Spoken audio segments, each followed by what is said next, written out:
आज के लेक्चर में जो हम पढ़ने वाले हैं वो है law of active mass in reference of thermodynamics. क्या? Law of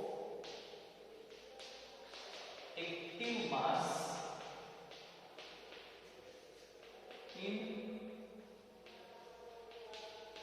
reference of thermodynamics.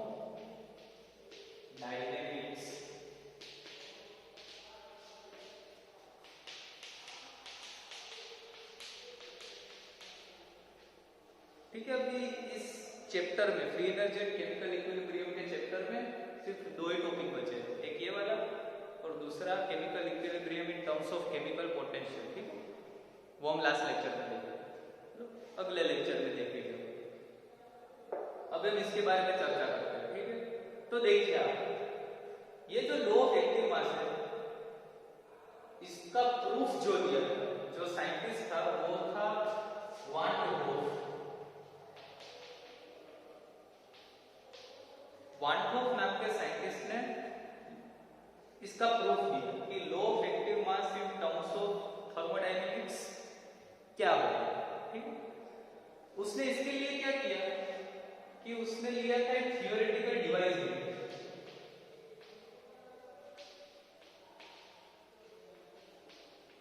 Theoretical device का यूज किया। थियोरेटिकल डिवाइस का नाम था वान डे इक्विलिब्रियम बॉक्स। उसने क्या लिया? एक वान डे इक्विलिब्रियम बॉक्स लिया। ठीक है, इस बॉक्स के अंदर जो टेम्परेचर होगा वो क्या था? जो टेम्परेचर होगा वो कैसा होगा? कांस्टेंट होगा। ठीक है, वान डे इक्विलिब्रियम बॉक्स लिया उसने, ये हम देख चुके हैं। ठीक है, वान डे आइसोटोप रिएक्शन में उसने ये बॉक्स लिया और उसका टेम्परेचर क्या रखा है? उसने कांस्टेंट रखा है। अब क्या होगा? तो आप देखिए कि मैं आपको एक जनरल एग्जांपल दे देता हूं कि आपको ये चीज याद रखनी है। ठीक है, मैं जो आपको बोल रहा हूं ना वो चीज आपको याद रखनी है कि सपोज कि मेरे पास ये क्लोज वेसल, ठीक है, या फिर कोई क्लोज कंटेनर है।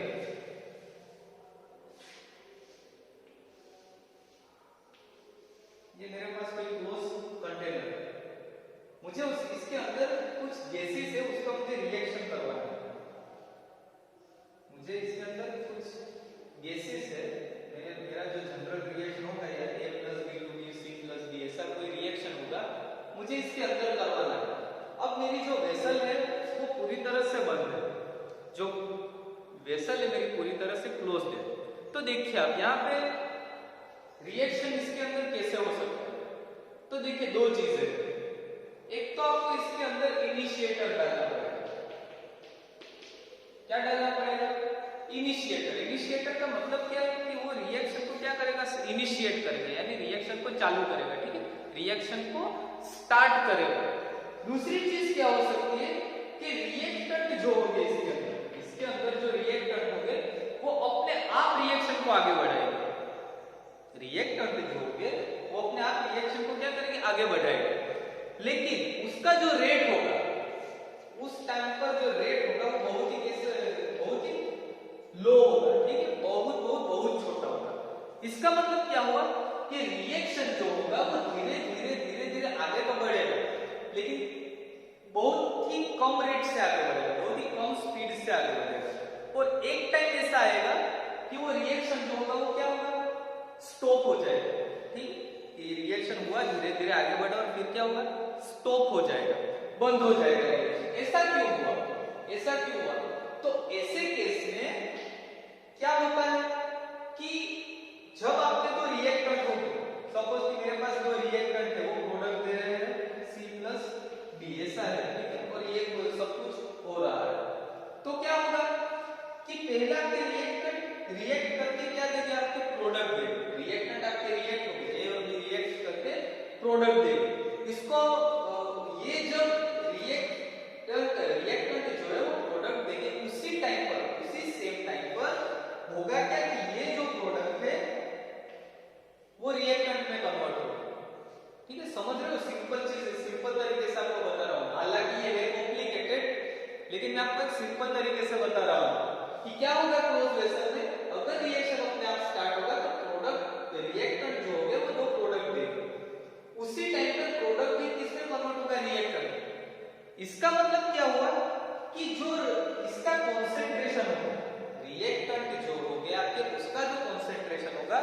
वो शुरुआत में जितना होगा उतना ही रिएक्शन खत्म होने के बाद भी कितने ही रहेगा, उतना ही रहेगा। यानी कि क्या हुआ, ये जो रिएक्शन होगा वो कैसा होगा, इक्विलिब्रियम में होगा।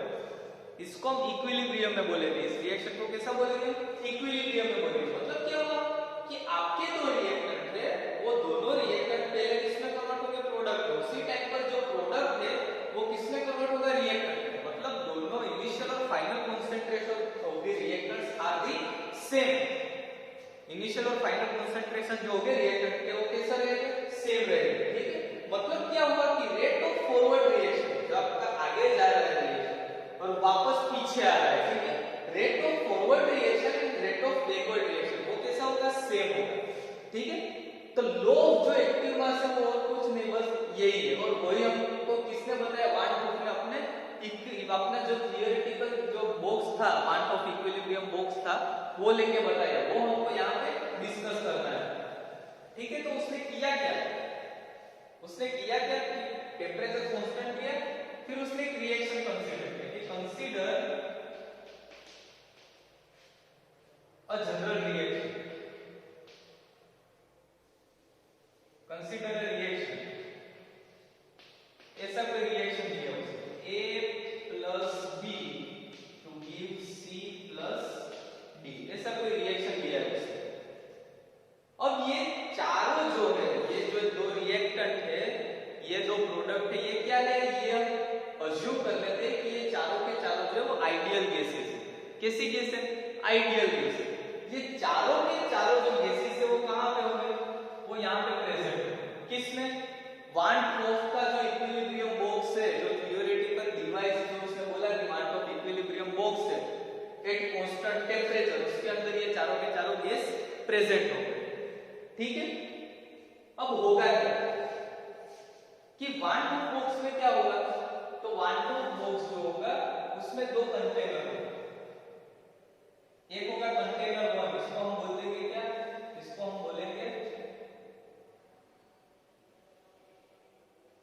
बोलेंगे क्या, कंटेनर 1। ये क्या हो गया आपका कंटेनर 1। इसके साथ ये दूसरा भी कंटेनर होगा। ठीक है, इस बॉक्स में दूसरा भी कंटेनर होगा जिसको हम क्या बोलेंगे, कंटेनर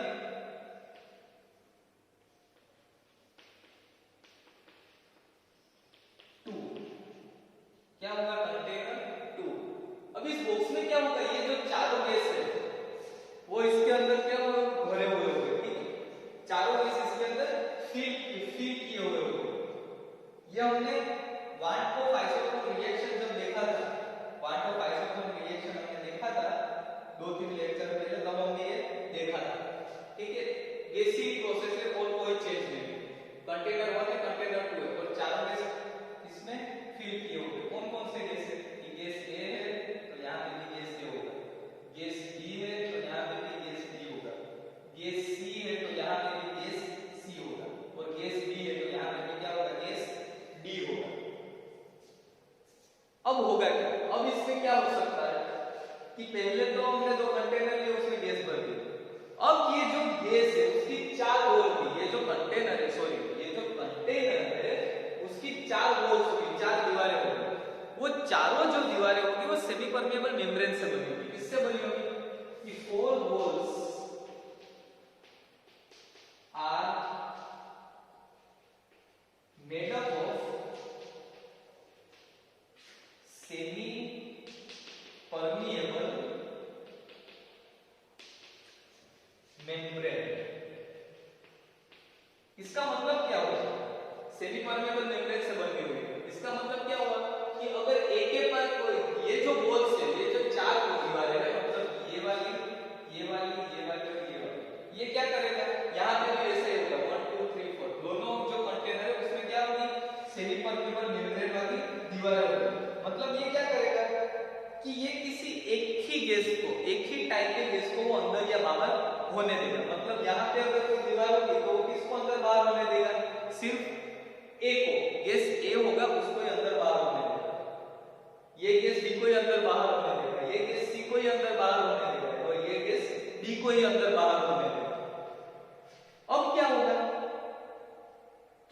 कंटेनर है, ठीक है। अगर दोनों अंदर बाहर हो गए तो उसको अंदर बाहर लाने के लिए दूसरी तो अरेंजमेंट चाहिए। तो यहाँ पे अटैच हो गए पिस्टन्स, फ्रैक्शनलेस पिस्टन्स हो गए, ठीक है। दोनों कंटेनर के क्या हो गए, फ्रैक्शनलेस पिस्टन्स अटैच हो गए। अब क्या होगा, अगर पिस्टन्स अटैच है तो इस कंटेनर का और इस कंटेनर के जो गैसेस है, ए बी सी और डी गैसेस है, उसके कुछ पार्शियल प्रेशर्स हो गए, ठीक है। पहले हम इस कंटेनर की बात करते हैं। तो कंटेनर 1 के लिए क्या होगा, कंटेनर 1 के लिए जो गैस ए होगा उसके लिए पार्शियल प्रेशर होगा वो पीए डैश होगा, सॉरी पीए होगा। कंटेनर 1 के लिए पीए होगा, पीबी होगा, पीसी होगा और पीडी होगा। किसके लिए, फॉर कंटेनर 1, किसके लिए होगा, फॉर कंटेनर 1 के लिए partial pressure A B C के लिए, ए बी सी डी के लिए क्या होगा, पीए पीबी पीसी और पीडी। ये क्या है, पार्शियल प्रेशर। उसी तरह मतलब मैं यहाँ पे लिख देता हूँ, ठीक है। यहाँ पे पीए होगा, पीबी होगा, पीसी होगा और पीडी होगा। और उसी तरह कंटेनर 2 के लिए, कंटेनर 2 के लिए क्या होगा, पीए डैश होगा, पीबी डैश होगा, पीसी डैश होगा और पीडी डैश होगा, ठीक है। किसके लिए, फॉर कंटेनर 2, किसके लिए, कंटेनर नंबर 2 के लिए क्या होगा, PA dash, PB dash, PC dash और पीडी डैश, ठीक है। तो ये इस तरह इस बॉक्स की अरेंजमेंट है, ठीक है। इस तरह इस बॉक्स की अरेंजमेंट है। अब होगा क्या इसके अंदर, तो हमने कंसीडर किया है कि बॉक्स जो है उसमें जो गैसेस है, ये जो बॉक्स के अंदर जो हमने 4 गैसेस फिल किए हुए हैं, जो 4 रिएक्टिंग गैसेस प्रेजेंट होंगे वो कैसे होंगे, आइडियल गैस। एक दूसरी चीज कि यहाँ पे जो पार्शियल प्रेशर्स है वो दोनों एक दूसरे के क्या होंगे, इक्विलिब्रियम में होंगे। ये कौन से प्रेशर्स है, पार्शियल प्रेशर्स। और इसको हम दूसरे वर्ड में बोलेंगे, इसको फ्रैक्शनल प्रेशर्स बोलेंगे, ठीक है। फ्रैक्शनल प्रेशर्स ये दोनों एक दूसरे के इक्विलिब्रियम में होंगे। अब होगा क्या, तो अब हम लोग इस बॉक्स के अंदर जो गैसेस है, मतलब कि पहले क्या करेंगे, ये जो रिएक्टेंट्स है उसका क्या करवाएगा, माइग्रेशन करवाएगा। मतलब हम लिखेंगे कि suppose for isothermal reversible process, कौन सी प्रोसेस हो रही है, आइसोथर्मल रिवर्सिबल प्रोसेस हो रही है। मतलब टेंपरेचर यहाँ पे क्या होगा, कांस्टेंट होगा। रिवर्सिबल का मतलब क्या हुआ कि जो प्रोसेस होगी वो इनफाइनिटेसिमली स्लो होगी। क्या होगा इस केस में कि जो गैस ए और गैस बी है, मतलब आइडियल गैस ए और आइडियल गैस बी है, वो क्या होगा, कंटेनर 1 से कंटेनर 2 की तरफ जाएगा। क्या होगा, गैस ए और बी जो है वो क्या होगा, कंटेनर 1 से कंटेनर 2 की तरफ जाएगा। मतलब ये जो गैस है वो यहाँ पे अगर होगा तो उसका पार्शियल प्रेशर क्या होगा, पीए होगा। गैस बी का क्या होगा, पीबी होगा। यहाँ तक पहुंचेगा, यहाँ पहुंच गए तो यहाँ पे क्या होगा, उसका पार्शियल प्रेशर पीए डैश, यहाँ पे इसका पार्शियल प्रेशर क्या होगा, पीबी डैश होगा, ठीक है।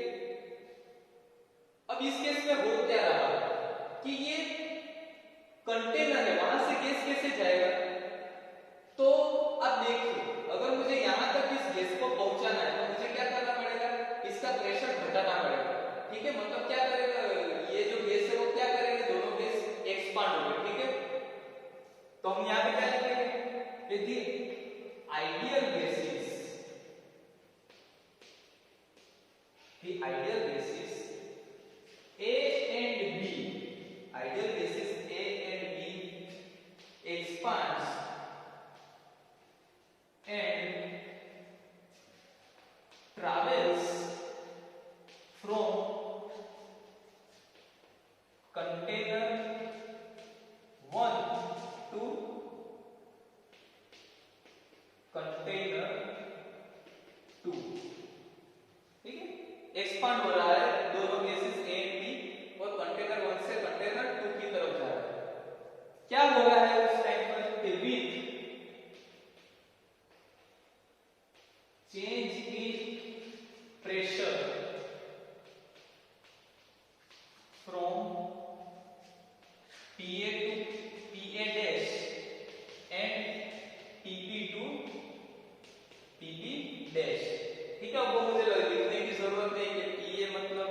गैस ए का और पीबी मतलब गैस बी का।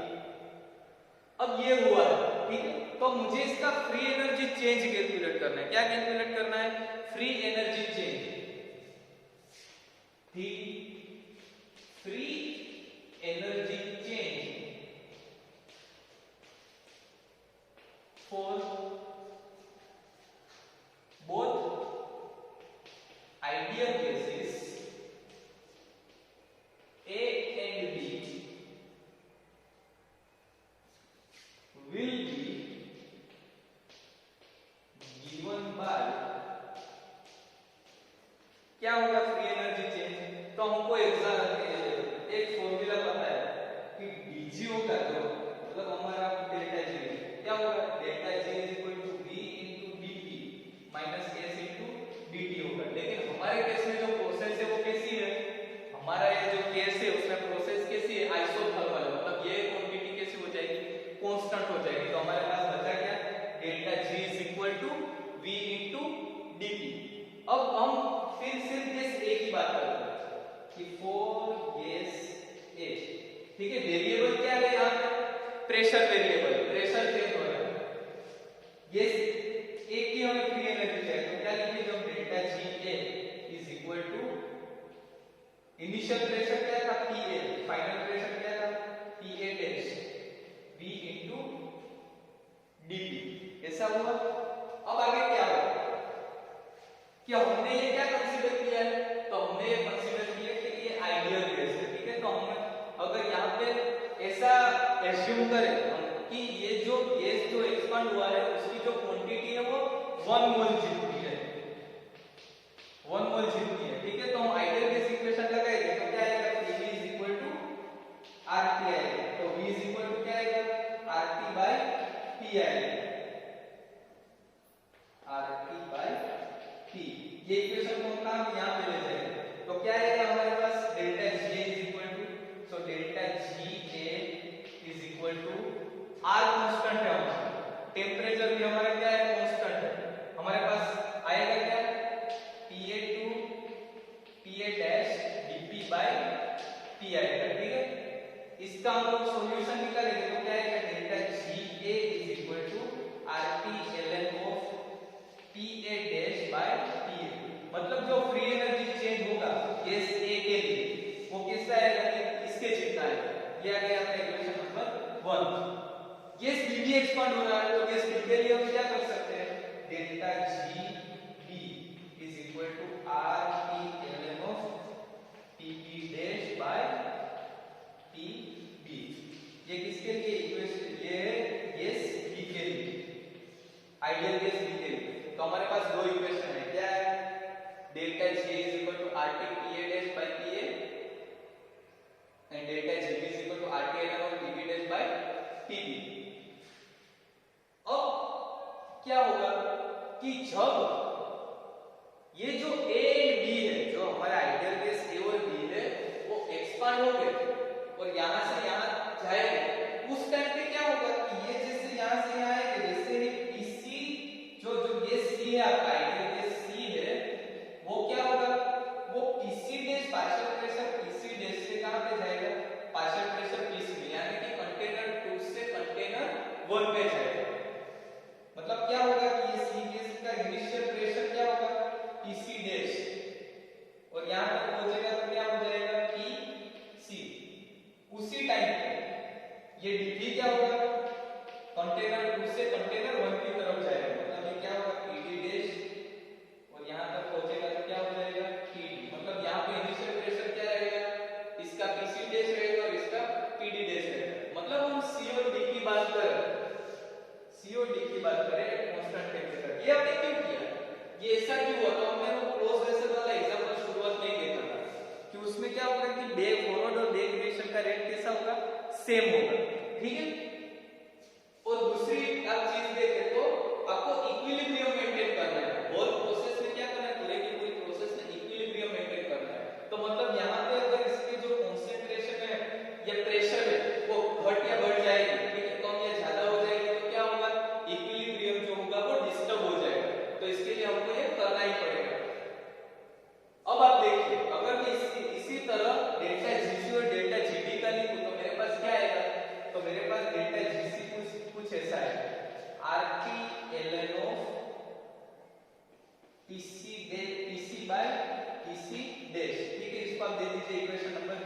इसी तरह से किया है, ठीक है, ये जो किया है उसी तरीके से ये किया है, ठीक है। लेकिन यहाँ पे यहाँ से यहाँ जा रहा था गैस, तो इनिशियल प्रेशर चेंज हो रहा है, और C और D में से क्या होगा, यहाँ से यहाँ जा रहा है, तो इनिशियल प्रेशर सिर्फ चेंज होगा। और डेल्टा GD क्या होगा, RT ln of PD by PD dash.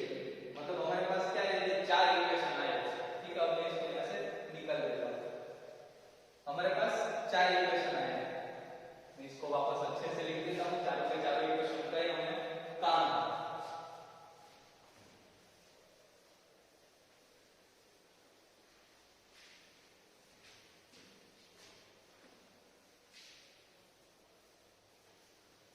देखिए हमारे पास कौन से चार इक्वेशन आए हैं, हमारे पास चार इक्वेशन कुछ ऐसा है कि delta GA is equal to RT ln of PA dash by PB, ये है हमारा equation number 1।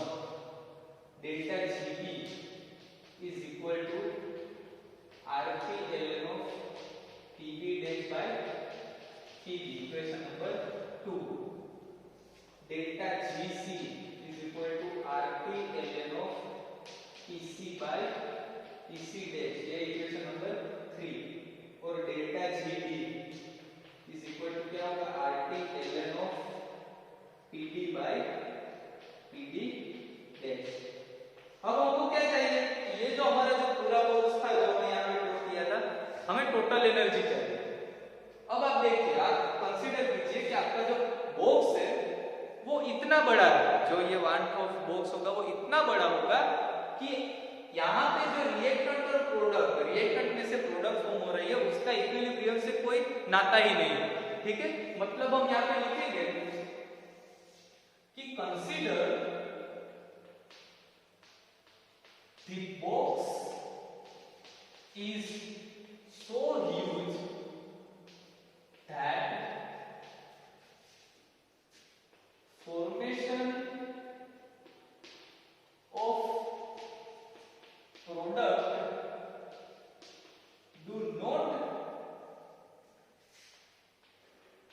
disturb the equilibrium, ठीक है, इतना बड़ा है। अब देखिए प्रोसेस जो है वो कैसी है, रिवर्सिबल आइसोथर्मल, ठीक है। पहले हम ये देख सकते हैं कि डेल्टा G अगर हमको चाहिए तो हमको क्या मिलेगा, तो हमको चारों के चारों इसका क्या करना पड़ेगा, समेशन करना पड़ेगा। तो मतलब क्या करेंगे, delta GA plus delta GB plus delta GC plus delta GD। अब आप देखिए प्रोसेस कैसी है, रिवर्सिबल, रिवर्सिबल प्रोसेस होगी और इक्विलिब्रियम में होगी, तो delta G free energy change कैसा आएगा, हमेशा 0 आएगा। तो हमारा जो डेल्टा G होगा वो कैसा होगा, 0 होगा। Delta G is equal to 0 और उसके बराबर क्या होगा, RT ln of PA dash by PA plus RT ln of PB dash by PB plus RT ln of PC by PC dash plus RT ln of PD by PD dash, ऐसा कुछ है। हम इसको simplify करके ऐसे भी लिख सकते हैं कि RT ln of PA dash into PB dash divided by PA into PB plus RT ln of PC PD divided by PC dash PD dash, ठीक है। यहाँ पे क्या होगा, delta G is equal to 0। अब हम इसको यहाँ पे ले जाएंगे, ठीक है, तो ये माइनस हो जाएगा।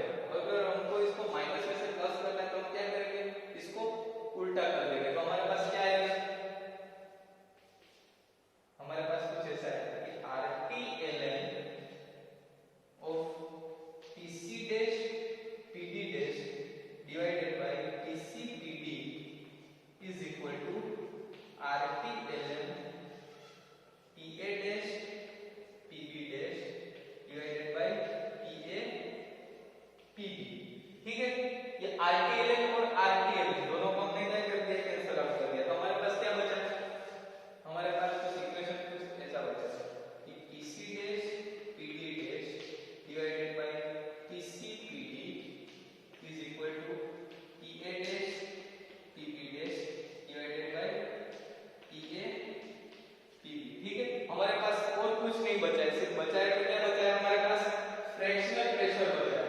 ठीक है, अब इसमें क्या होगा वो हमें देखना है। तो अब इसमें क्या होगा कि हमको इसको सिंपलीफाई करना है। ठीक है, तो हम कैसे इसको कर सकते हैं सिंपलीफाई, वही हमको यहाँ पे देखना है। तो यहाँ पे क्या होगा, तो हम इसको ऐसे लिख सकते हैं। ठीक है, अच्छा एक दूसरे तरीके से हम इसको लिख सकते हैं कि TC PT divided by TA PP is equal to TC dash PT dash divided by TA dash TB dash. ये जो फॉर्मूला है इसको हम बोलेंगे इज इक्वल टू K, और K इज नथिंग बट क्या है, इक्विलिब्रियम कांस्टेंट। इस इक्वेशन को हम ऐसे भी लिख सकते हैं, ये आपको आप इतने तो आपको पता ही होगा कि इसको हम ऐसे लिख सकते हैं। ठीक है, मतलब हमारे पास फाइनल इक्वेशन क्या है, कुछ ऐसा है कि TC PD by TA PD is equal to TC dash PD dash divided by TA dash TB dash is equal to K। ठीक है, ये क्या है, इक्विलिब्रियम कांस्टेंट है। ये कहना क्या चाहता है, ठीक है, इस इक्वेशन को अगर हमको वर्ड में बताना हो तो हम क्या बोलेंगे, इसको हम बोलना हो तो आप देखिए ये जो सारे प्रेशर है वो कैसे, फ्रैक्शनल प्रेशर से। ठीक है, सारे प्रेशर फ्रैक्शनल प्रेशर से। इस फ्रैक्शनल प्रेशर को हमने बताया था कि ये क्या होगा, ये इक्विलिब्रियम में होगा। ठीक है, थ्रू आउट द प्रोसेस कैसे होगा, एक दूसरे के इक्विलिब्रियम में होगा। मतलब क्या हुआ कि अगर फ्रैक्शनल प्रेशर का मल्टीप्लिकेशन करेंगे, किसी भी फ्रैक्शनल प्रेशर का हम मल्टीप्लिकेशन करेंगे, आप यहाँ पे देख सकते हैं, यहाँ भी देख सकते हैं। ठीक है, और हम उसका रेशियो निकालेंगे, क्या निकालेंगे, रेशियो निकालेंगे, मल्टीप्लिकेशन करके रेशियो निकालेंगे, तो जो हमारे पास आंसर आएगा वो किसके जितना आएगा, K के जितना आएगा। ठीक है, मतलब इक्विलिब्रियम के जितना आएगा। अगर इस प्रेशर की जगह पे कंसंट्रेशन हो तो मैं कैसे लिख सकता हूं कि CC/CD divided by CA/CB is equal to CC dash CB dash divided by CA dash CB dash। ये भी क्या है, कंसंट्रेशन, मतलब इसका जो आएगा वो क्या आएगा, is equal to KC आएगा। ठीक है, equilibrium constant for the concentration. ठीक है, तो आज के लेक्चर के लिए बस इतना ही, मिलते हैं नेक्स्ट लेक्चर में। Thank you.